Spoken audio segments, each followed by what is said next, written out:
Olha só, suspensão no fornecimento de energia interrompe o abastecimento de água aos moradores de Guajará-Mirim. A situação só voltou ao normal depois que a justiça foi acionada. No município de Guajará-Mirim, o fornecimento de água foi interrompido, afetando praticamente toda a população.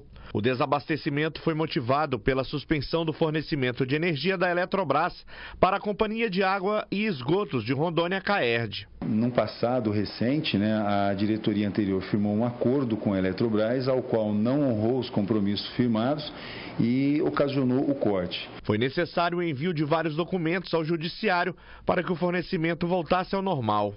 Na instância judicial, nós buscamos o judiciário para poder restabelecer o abastecimento, o fornecimento de energia, consequentemente o abastecimento de água, e também no âmbito administrativo. Hoje de manhã nós já firmamos essa pactuação com o financeiro da Ceron e obtivemos êxito, tanto que já foi restabelecido o abastecimento de energia, consequentemente o fornecimento de energia e consequentemente o abastecimento de água. Outros municípios do estado também estavam nas mesmas condições de Guajará-Mirim. Nós também fomos surpreendidos de que outros municípios estavam no rol dessas negociações, aos quais nós já nos antecipamos para evitar essa última forma de suspensão do fornecimento de energia e já estamos tratando com a Eletrobras para evitar esse problema aos outros municípios, aos demais municípios. A dívida da CAERD com a Eletrobras, segundo o diretor, é algo astronômico. Há uma dívida astronômica, com relação ao fornecimento de energia de longa data, mas nesse valor substancial há uma interveniência do governo do estado que está pactuando, um encontro de contas com a Eletrobras para poder pacificar essa situação desse débito bastante vultuoso. Olha, que coisa, Uma pendência que estava sendo negociada.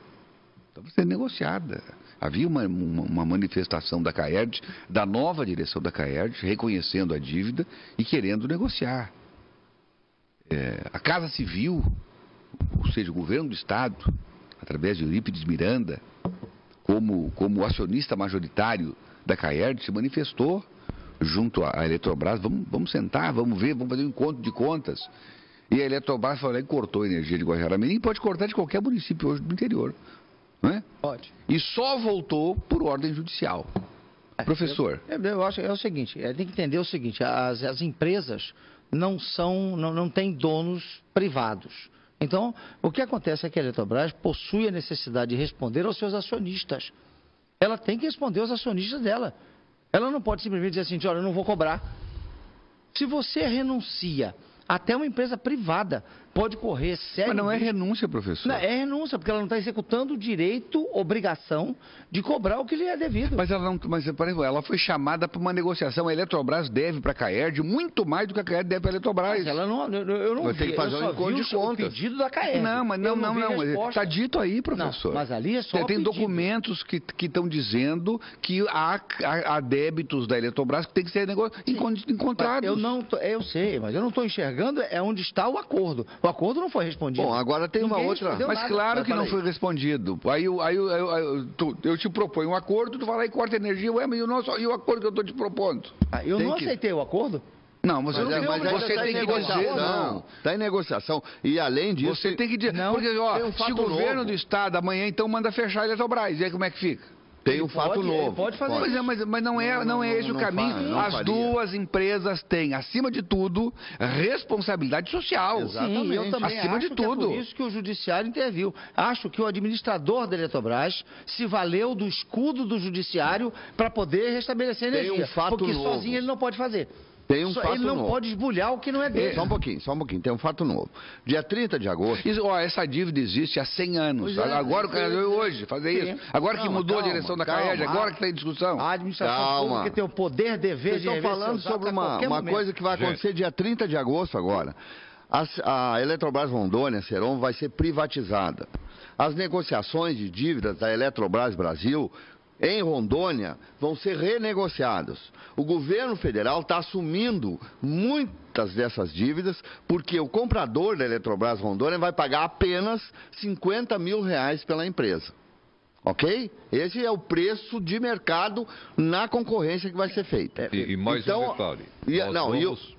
Nós vamos arcar com 4% de aumento em nossas tarifas de energia elétrica, que é exatamente para cobrir o furto de energia. Minutinho. Matou, Beri, matou. Porque o comprador, aquele que vai comprar, você não quer a empresa saneada.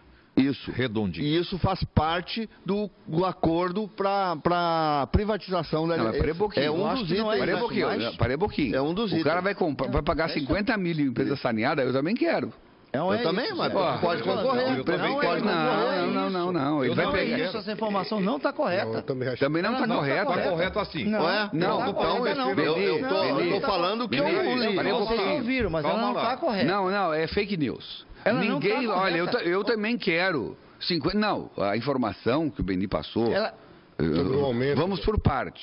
Sim, vamos por parte. Dizer, quando o Sérgio diz que a empresa vai pagar só 50 mil, empresa saneada. Aí eu também quero. Eu também quero. O cara vai pegar 50 mil porque ela está cheia de dívida. É exatamente, Sérgio. É isso. Escuta, parei um pouquinho, para aí. Esqueça, ela não deve só para governo, ela deve ter ações, ela tem muita coisa. Eu não estou discutindo governo. Eu estou discutindo empresas. Escuta, Sérgio, não precisa nem ler a matéria. Porque eu estou dizendo que isso aí não existe. Ela pode não ter dívida de governo. Vamos admitir até assim, não vai ter mais dívida de governo, para o governo. Mas vai ter outras que são tão imensas, exorbitantes, trilhões de dívidas, que ela vai pagar 50 mil. Mas não usem a palavra saneada, é isso que eu estou dizendo. Não vai só isso que eu estou dívidas do governo, sim. Isso é outra coisa. Sérgio, pelo amor, eu já disse. Isso é outra coisa. O erro está na empresa saneada. Todo o resto pode ser discutido depois, porque eu não tenho informação. E o que está escrito, eu não acredito em tudo, porque não dá para acreditar. Agora, uma coisa é clara. Ninguém vende por 50 mil a empresa saneada. Lógico. Pelo amor de Deus. Agora, os 4% que o Beni falou, eu acho que é até pouco, acho que vai ser mais. Doutor Joaci Loura, por favor. Como é que o senhor está vendo isso? E juridicamente, primeira questão do corte e esse negócio aí que estão dizendo que empresa saneada por 50 mil. Então esquece o saneado. Exatamente. Esquece o saneado, porque o que eu li a respeito diz isso, que o comprador quer a empresa zerada. Só isso. Mas aí vai pagar 1 trilhão de cruzeiros, de reais. Antes até, Everton, de falar sobre a questão da Eletrobras, falar sobre a questão de Guajará-Mirim. Guajará-Mirim sempre tendo dificuldades em manter o mínimo para a população daqueles serviços básicos, né? E penso que o Judiciário interviu exatamente por isso, porque tanto a energia e principalmente a água é um serviço básico para hoje a sobrevivência de uma pessoa na sociedade, né? Então, por isso, sem dúvida alguma, o Judiciário agiu e agiu bem, como de resto sempre age, né?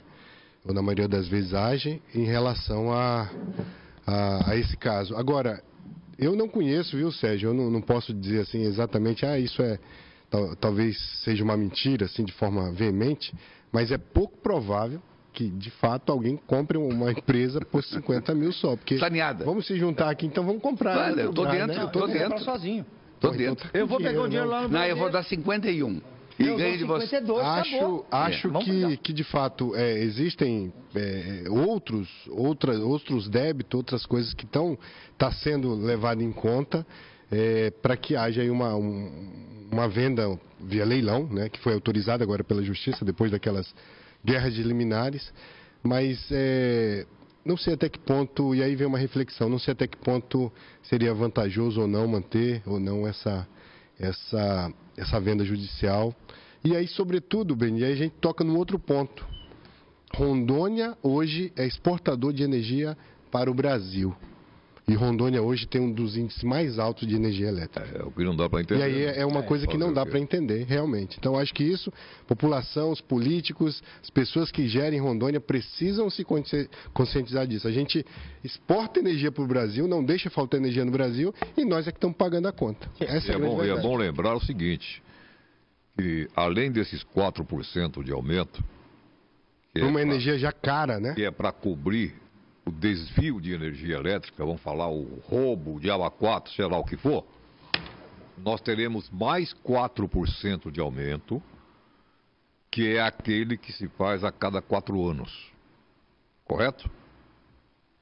Então vai juntar os 4 que nós vamos pagar para cobrir desvio de energia e mais os 4% de aumento que é já programado de 4 em 4 anos. É sobre este raciocínio que você tem, baseado neste raciocínio do equilíbrio econômico, da capacidade... Porque a Eletrobras, as distribuidoras, elas são empresas públicas, elas não são estatais, elas são empresas públicas, elas precisam dar resposta aos seus acionistas. O que acontece é o seguinte, eu não sei, doutor Joacir, exatamente por isso, a minha tese é essa, é que a Eletrobras cortou a energia elétrica para que houvesse, na verdade, a intervenção do Poder Judiciário, que é uma estratégia que eu utilizaria, se fosse gestor público. Eu não quero ter problema com os meus acionistas. O que eu faço? Eu corto. Então eu digo para o acionista, eu tomei a providência que eu queria. O senhor precisa. Eu fiz. Aí o judiciário, provocado pelo Ministério Público, Defensoria Pública, quem dá, CAERD, né? A CAERD mesmo vai lá, e aí o judiciário diz, olha, por favor, Eletrobras, abstenha-se de interromper o fornecimento. É um mandado. Acabou. Eu não concordo.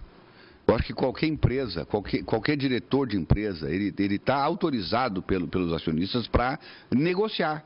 Se ele está devendo para o mesmo fornecedor, se há o credor que também tem o devedor também tem créditos junto àquela companhia, senta e resolve. Eu duvido que algum acionista queira que a população de Guajará-Mirim fique sem água 40 mil pessoas. O que é isso? O que é isso? Não, eu não acho. Isso é absurdo. É outra coisa. Isso é dívida de 100 anos. Dos dois lados. Aí nessa história aí, professor, só tem bandido. Só tem bandido nessa história. Dos dois lados. Entendi. Dos 3 lados. Mas tu tem razão. Agora, nas vésperas de vender essa porcaria aí, agora vamos começar a cortar a água da população. O que é isso? Corta a energia porque aí não vai ter água. Isso não é desse jeito que se faz as coisas. Eu também acho que... Tanto é que o juiz disse, não, senhor, volta. Mas é do que eu esperaria. Mas não tem que fazer, professor. Eu entendi o que o senhor está dizendo. Eu estou só me revoltando porque não se usa a população para cobrar uma porcaria de uma conta que ele sabe que não vai ser paga. Não se usa o sofrimento da população para isso. Isso é um meio sórdido de se dar satisfação a meia dúzia de acionistas. O que é isso? Pela determinação da venda das estatais... Olha, eu vou dizer uma coisa, essa dívida existe há 100 anos. E quando não cobraram antes, lá para trás, estava tudo certo. Agora resolveram cobrar agora. Agora vamos ao judiciário porque... para com isso. O preço simbólico realmente é R$50 mil. Mas os compradores têm que assumir investimentos de 13 bilhões de reais nos próximos 5 anos. Investimentos, mas não pagamento de dívida. Fora do negócio. Investimentos, ó. O senhor está falando de empresa saneada. Fosse 12 bilhões, tudo bem, mas são quanto? 13. Beni, ninguém dá nada, presente de... não existe almoço de graça. O que é nem isso? Passagem de ônibus. Menos que você seja a sobremesa. Até porque se não fizer um investimento, a empresa quebra. Mas é impossível quebrar o que já está quebrado. As máquinas tudo quebradas. Foge ao sentido da própria venda. Olha, o sistema elétrico brasileiro está falido. Muito obrigado, dona Dilma. A senhora acabou com as reservas que existiam da possibilidade de investir. Olha aqui, ó. O Juliano Pereira e a Samara peça para a CAERD solucionar o vazamento aqui na rua Silas Schocknes, pois já estamos há 2 anos pedindo e nada. Olha só, na rua Silas Schocknes, há um vazamento ali, CAERD, por favor. Eu tenho amigos que nos assistem todo dia e são intermediários dos avisos e recados que nós fazemos aqui, lá junto à CAERD. Então, nós temos aí esse vazamento há 2 anos na rua Silas Schocknes e até agora não foi resolvido, ó, certo? E eles complementam. não mexam com o Beni. Ele é uma autarquia dos gênios. Olha só, a Carla... O Beni é o coitadinho, é o frágilzinho. Leva pra casa, meu A Carla nasceu. Leva pra casa. Bota em cima da geladeira. Leva pra casa agora 2 horas. Duvido que às 3h30 você não tá devolvendo ele. 3h30. Muito otimista. 10 minutos, rapaz. Tem que ir pro intervalo e voltamos. Para, tu também é outro. Tu também é outro. Pra depois. Intervalo e a gente volta depois.